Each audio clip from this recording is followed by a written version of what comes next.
प्रभु मिलेंगे। एक बार नारद मुनि आकाश मार्ग से वैकुंठ की ओर जा रहे थे। रास्ते में उन्होंने धरती पर तपस्या करते एक मुनिवर को देखा तो सोचा क्यों न मिलते चलूं, कोई महात्मा मालूम होते हैं, सो कुछ क्षण ठहर कर सत्संग का लाभ लिया जाए। वह जमीन पर उतर आए। देवर्षि नारद को देखकर संत अत्यंत प्रसन्न हुए और यथाशक्ति उनकी आवभगत करने लगे। फिर उनसे उधर से गुजरने का कारण पूछा। देवर्षि नारद जी ने बताया कि वे श्री नारायण के दर्शन के लिए बैकुंठ जा रहे हैं। ये सुनकर महात्मा कुछ सोचने लगे। उन्हें चिंतित देखकर देवर्षि नारद ने पूछा, क्या हुआ महात्मा, क्या सोचने लगे, कोई समस्या है तो मुझे बताएं, शायद मैं कुछ समाधान कर सकूं। मुनिवर बोले, देवर्षि समस्या तो ऐसी कुछ नहीं है, बस सोच रहा था इतने वर्ष हो गए श्री नारायण के दर्शनार्थ तपस्या करते, ना जाने क्या कमी रह गई जो प्रभु ने अब तक दर्शन न दिए। अब तो उम्र भी बीत चली, ना जाने इस तपस्या का क्या परिणाम होगा। देवर्षि नारद बोले, धैर्य रखिए, सब उत्तम ही होगा। मुनि बोले,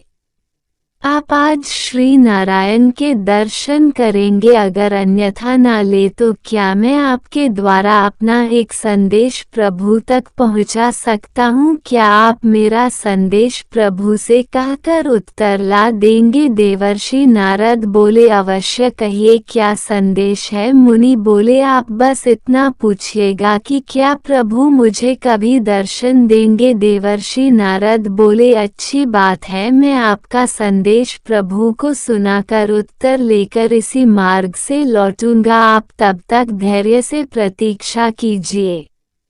अब विदा लेता हूँ। इतना कहकर देवर्षि नारद चले गए और मुनि वही उनके लौटने की राह देखने लगे।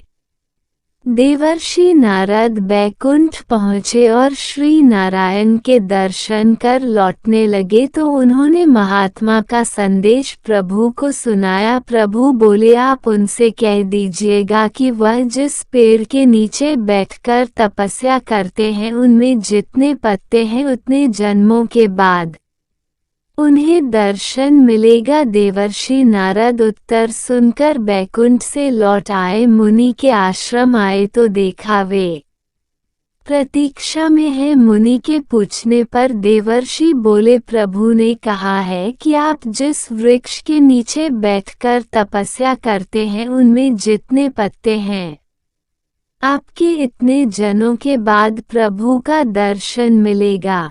उनके इतना कहते ही और उनका आखिरी शब्द दर्शन मिलेगा कान में पड़ते ही मुनि भाव बेहाल हो उठे और प्रसन्नता से गाते हुए कि मुझे प्रभु मिलेंगे, मुझे दर्शन मिलेगा कह कहकर नाचने लगे। अचानक देवर्षि नारद ने देखा श्री नारायण देव प्रकट हो गए हैं। वह हैरत में पड़ गए। देवासी से रहना गया तो प्रभु से बोले, प्रभु ये क्या, आपने तो मुझे झूठा ही ठहरा दिया। आपने मुझसे कहा कि अभी इस पेड़ के पत्तों जितने जन्मों के बाद आप दर्शन देंगे, लेकिन आप तो मेरे पीछे पीछे ही आ गए, ऐसा कैसे हो गया प्रभु? प्रभु बोले, देवर्षि मैंने सत्य कहा था वास्तव में।